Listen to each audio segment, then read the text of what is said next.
Welcome everyone to Coaching in Session. My name is Michael Rearden, and I'll be your mindset coach today. Today, we're going to be looking at what's going on in the world, especially in our children's life.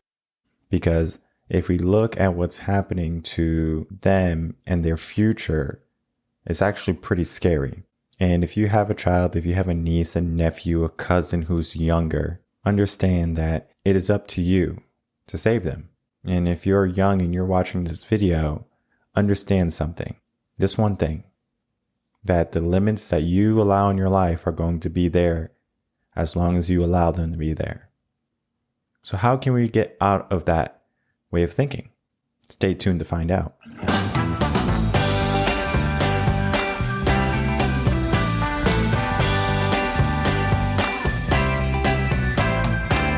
Don't know if I was aware a piece was missing. Better late than never for you and me.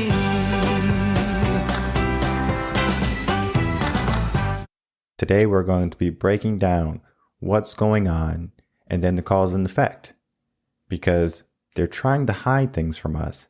But if we're able to find the truth, then we can be better equipped to handle any situation that comes our way. If you're new to the channel, make sure to like, comment, subscribe, and to share this video. Recently, the CDC came out and they said that we're going to lower the standards for childhood development. Now, what does that mean exactly, right? Basically, they're saying that children are behind, and the best way to get them going, to keep them going up in grade level, because the curriculum is there, lower the standards. So that means we are producing lower quality humans. Now, it's going to be more than just, oh, their speech is behind because of the pandemic. It could be that there's so much hoopla going on in the world where it's difficult for them to learn and they're so stressed out, so they're not developing properly. Now, there can be a lot said about what is the reason for the CDC lowering the standards for children. A lot can be said, right? A lot of excuses. Now, let me tell you a little bit about me. Former educator. And before I even became a teacher, one of my goals was to change the school system. Now, when I go into the schools and I am seeing it firsthand, yeah, I can make a difference, but the impact will be so minuscule. I would only have an impact in my school. And I understand that's one step, but I knew I could have a bigger impact if I did a pivot. And I remember I was talking to Alex Jones one day, and I told him my goal before I became a teacher. And when I went into the schools, I noticed that I was powerless. I was a teacher, I was able to teach, but I was still powerless. I couldn't change the direction of the administration of the government. The curriculum was set in stone, the administration wasn't going to budge, and they were doubling down. And he said that, yeah, if you're a teacher, there's only so much you can do, but if you wanted to make an impact, you did the right thing, get out, and then to make an impact from the outside in. Because if we look at what's happening on board meetings, parents are coming forward. Fact is, in America, in North Carolina, I can do anything I want, and I teach that to my children. And the person who tells my little pecan-colored kids that they're somehow oppressed based on the color of their skin would be absolutely wrong and absolutely at war with me. And I think that's the same for every parent. What the mask showed us is that the parents, the most powerful group of people in our country, that they're taking back the wheel. Now, obviously, we had to take the wheel back for the mask, but we're taking the wheel back from Washington all the way to Raleigh and into our local school board. Because CRT, all of that, the parents don't want it. It's a big fat lie. There's not one, if you believe in CRT, I want to tell you you're a liar, because that means you look at your black neighbor and say that they're oppressed, and you look at your white neighbor and say that they're evil, regardless of the experience that you've had with them. And we're not going to do that. The parents in the United States of America, right here in North Carolina and Cabarrus County, we know that's not true because we believe the lives we live. The fact is, I've been a business owner right here in North Carolina, and I deal with white people, black people, Hispanic people. My children deal with everybody. And the racism is only happening at the government level and on the media. And at one point, these parents were all for, let's get our children the best education possible. And since the pandemic and the at-home learning or the remote learning, now parents are realizing teaching is not necessarily an easy task. So before, parents would fight for their children. If something was wrong, they would go to the teacher and say, my child doesn't deserve this grade. My child is smart. Well, I have had parents come to me when I was a teacher and they ask, why did my child get this grade? And I would explain why they got that grade.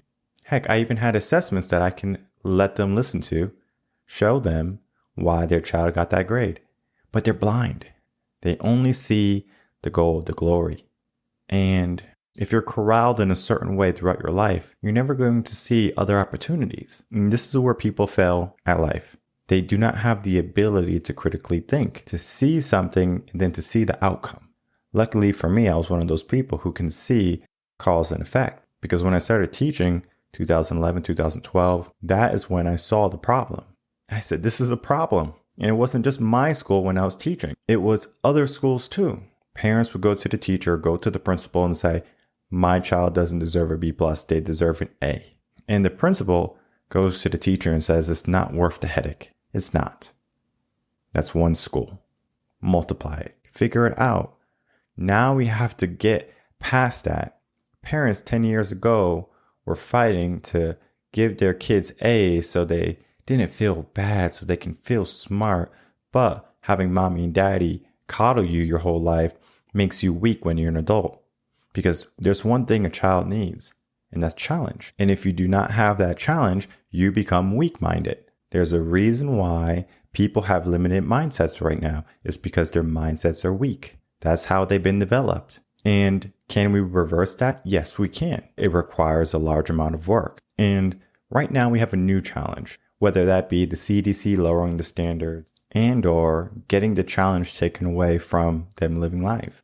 Because if they're giving an easy solution, they're always going to be looking for that easy solution throughout their whole life. And we have to let them understand, children especially, that life is going to be challenging and we have to overcome those challenges. We're not weak. There's a reason why people quit before they even start, or start and they quit. Why do New Year's resolutions stop on month February or March? Now we're getting into March now, and guess what is happening?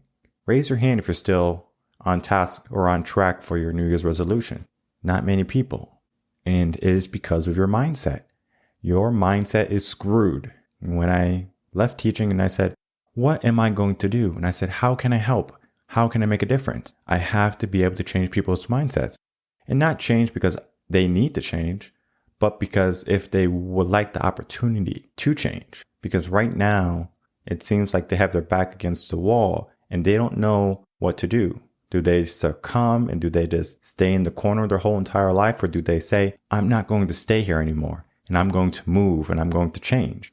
And then the deceit, the trickery that social media, that the internet, that the government employs just to fool you. Because when you see something, then you can believe something. And if you see it's possible, then you could say, oh, it's possible. Because there's going to be a lot of naysayers in your life. And they're going to be telling you that you can't do something. And the moment someone says to do something, understand something. They are not your friend. Treat them as an enemy. Now, you don't have to harm your enemies. We're not trying to be hurtful or hateful or cause harm onto people. That's not who we are. But understand that if someone puts a limit on you, if they doubt you, what do? Do you just follow blindly and say, yeah, you're right? Do you try and not succeed and give up and say, yeah, they're right? Or do you become relentless and you keep on pushing? And that's what's happening. That's what's missing in the schools. Children are not getting the challenge. Because if we look at 10 years ago, assessments have begun. We need to figure out what's going on in the schools because they basically handcuffed teachers and said, you're going to teach this way. Have fun. Now, 10 years ago, they started really diving in, doubling down on those assessments. We need more assessments. We need to get them on grade level. And guess what happened? Those assessments did the opposite. It caused them to be stressed out. It caused them to be less ambitious. It caused them not to care. And now we are at the point where we have enough data and we're like, oh, it looks like everyone's at this level, right? Meaning that they couldn't achieve where they should be on the grade standard, which means that they're not on grade level. So they basically lower the standards and they say, well, guess what? We're going to lower the standards so now everyone's right on track. That's interesting. Now let's figure that out in 10 years. What does that do? Are they going to be behind? And then if we keep lowering the standard, eventually that standard is going to keep getting lower and lower. Because if we don't set the bar high, guess what happens? Those students are going to say, this is the standard. We look at the average income of an American, it's around $40,000 to $50,000. That's average. We are training people to be average when we should be training people to be extraordinary. This is a mindset thing. This has nothing to do with where you came from, where you went to school. You are the person who can change the outcome of your life. The trajectory that you're going in is dependent on you and your parents. Now, if you have weak-minded parents, you could have weak-minded children. So parents need to wake up and they need to say, this is happening. And parents are waking up. Some teachers are speaking out, but teachers are gagged. Teachers are handcuffed. They have been for over 10 years. They cannot make the difference as much as parents could. Now, of course, teachers can go on strike. Yeah, but then they don't get paid, right? Because it's the contract. They are looking out for their well-being. And of course, there's going to be teachers who are all for the mask mandates, all for getting shots, all for these rules and regulations. Because if they can make their life easier, who cares? That means they take your children, bring them in, and they say, not my kid. And then even if it was my kid, they're going to follow my beliefs. And that's the problem. They don't have a voice. And they're being covered up from having a voice. They're being masked. Don't talk.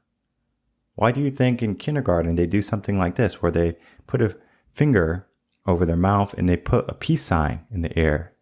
Meaning we're not supposed to be talking. We need to be silent. And it's great for classroom management. But at the same time, what does that do to them mentally? I am not able to speak unless I'm told to. So they grow up and their voice is not heard. Their voice is going to be diminished through all the childhood development issues or structures that have been in place their whole entire life. I have a video of Alex Jones and Marjorie Taylor Greene at dinner the other week. And the conversation is exactly what's going on. Do as I say, not as I do. So let's give that video a watch. Marjorie, you were telling me about what it's like to be forced to wear a gag in Congress, the fines you paid. Yeah, so I don't wear a mask when I'm in Congress, and Nancy Pelosi fines me $2,500 every day that I don't wear a mask on the House floor. And so I have over 100,000 in mask fines for refusing to wear the piece of cloth over my face that does nothing. How do they do that?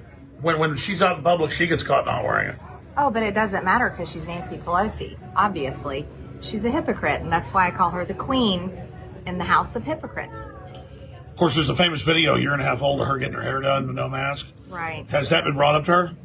Oh, yeah, but she ignores it. So that's why I'm suing her in court, because she also doesn't wear a mask at times on the House floor, and she doesn't get fined. She doesn't pay the fines, but yet they take the money straight out of my check.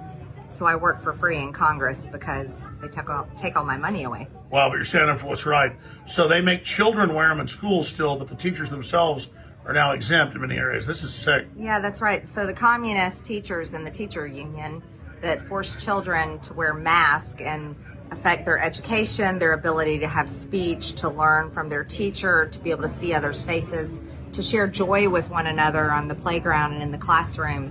Yeah, those people want to mask your children, but they don't want to wear them. So just watching that video, we can see that the hypocrisy of mask wearing is going to be talking about that these masks are supposed to protect you, right?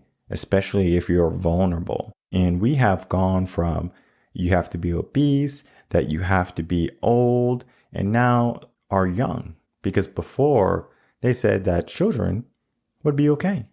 And then all of a sudden, no, they're not. We need to make sure that they got a shot, that they have a mask on.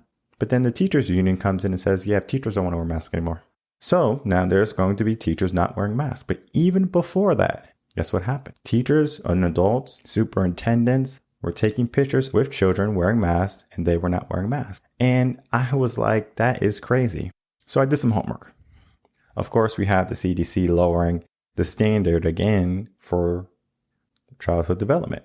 And if you go down, you can see what is allotted for them. So by 30 months, your child should be able to do this stuff. 15 months, I don't know why they got it mixed up like that. 18 months, and then 2 years. Okay. This is what your child needs to be able to accomplish, right? These are the standards, the average. Now, I went to Google just so you can see how they cover up stuff. Adults taking pictures with children with no mask on. This is Google. I go over to the images tab and I scroll down. Can I find an adult not wearing a mask? No, Google does a great job at making sure that you don't see the truth. It's not there. But guess what? It is there. You can't go to Google. Here we have a teacher or a principal, someone who is not wearing a mask. And here we have children doing their morning announcement wearing masks, but this teacher is not. Or the administration is not, whoever she is. And then I said, let's go a step further. Let me type in video of president without mask. And I'm going to see, because Biden has been on television multiple times taking off his mask to talk to someone or to put his mask on as soon as he's coming out on stage. Kamala Harris was the other day, wore a mask for a whole press conference when typically if they were on stage 6 feet apart from someone, they would take off their mask. It's a PR stunt. Look, I'm wearing a mask. I'm being good. I'm being obedient. This is what you should be doing. So I typed in video of president without mask. Oh, look. The former vice president not wearing a mask. Oh, Trump, former president not wearing a mask. Trump again, not wearing a mask. And you would wonder, well, why are these videos the top searches on Twitter, but we have a new president now? Okay, well, let's figure that out because that's not true. Oh, look at Mr. Biden here. It's like magic. If you do some homework, if you dig down really deep, you can find out that this person, current president, is doing the same thing the other president wasn't doing. And guess what? So he's here taking off his mask. You can see multiple reporters, cameramen, audio technicians not wearing a mask. This man right here is within 6 feet from him. Secret Service is over here doing I don't know what. Because if this is so dangerous, why are they allowing reporters to be within 6 feet of him with no mask on? Okay, well, whatever, right? And then here again. Now, you can't tell me he's 6 feet apart because the other picture might have been a little bit difficult. He's shaking someone's hand. Now, what? Since they have a mask on and he doesn't have a mask on, all of a sudden, it doesn't matter. Everyone else has a mask on. Okay. So when people start complaining about their mask and they say, oh, my mask doesn't work because you don't have one on. Look at this picture. And apparently it's working. You want to wear a mask, wear a mask. But then we have to start to look. What is the motive, right? What is this whole thing about? Now, I'm just thinking green, trying to be cautious of how we treat the earth. It takes 450 years to decompose a mask. How many masks have people been wearing? Now, of course, if you have a cloth mask, you can wash it, you can reuse it. But there's so many masks. If you just go out and you just look on the ground, if you go to your local grocery store, Walmart, wherever, look on the ground. I'm sure if I bet you $100 and I sent you to a parking lot, you could find a mask on the floor. But we don't see that. Or you can just go on the side of the road and see that there's masks. Landfills are filling up. But yet they spout global warming. There's a climate change going on. And there's a lot going on. And what I want to present to you is that next time you're out in public, I want you just to look around. Whether that be you look on the ground and you see a mask, understand 450 years. That's going to be probably 4, 5, 6 times your lifespan that mask is going to be there. The government's destroying the world, yet they spout new green bill. They spout climate control. The world's ending. But you literally, they are the people who are making the world even worse. This is interesting. And then when you go out to the grocery store again, out to dinner, pay attention. You might see a family, mom, dad, grandma, grandpa, whatever, and then children. Now, are the parents wearing masks and the children wearing masks? Or is the parents not wearing masks and the children are wearing masks? Pay attention to that.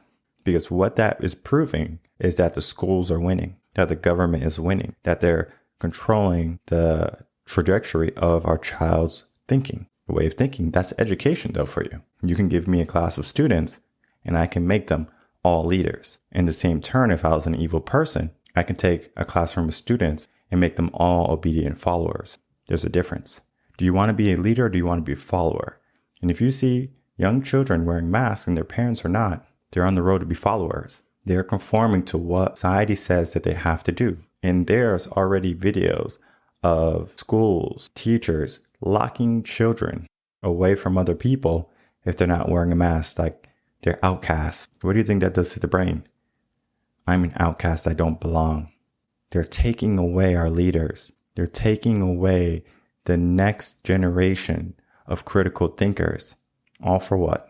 All for a piece of the pie? All for a little bit of control? All for the destruction of a great civilization and the destruction of our country? We need to wake up because children need challenge, not this. They don't need to be told to wear a mask or to act a certain way. They should be children, and parents should support their children. Teachers should be able to do their job and teach the curriculum. Leave opinion out of it. And I have spoke on podcast after podcast about this. This is an issue, and it's going to keep on being an issue unless people start to wake up.